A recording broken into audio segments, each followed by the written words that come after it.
প্রাচীনকালে অমরপুর নামে একটি নগরে এক ধনী ব্যবসায়ী বসবাস করতেন। দূর দূরান্তে তার নাম যশ ব্যবসা ছড়িয়ে পড়েছিল। ঐশ্বর্য, যশ, নাম, মান সম্মান থাকা সত্ত্বেও সেই ব্যবসায়ীটি ছিল অত্যন্ত একজন দুঃখী মানুষ, কারণ তিনি ছিলেন নিঃসন্তান।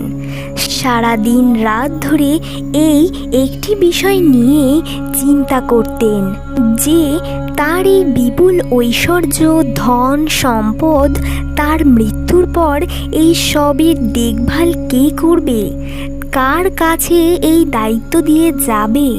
তাই সন্তান লাভের আশায় তিনি সমস্ত কিছু করতে রাজি ছিলেন।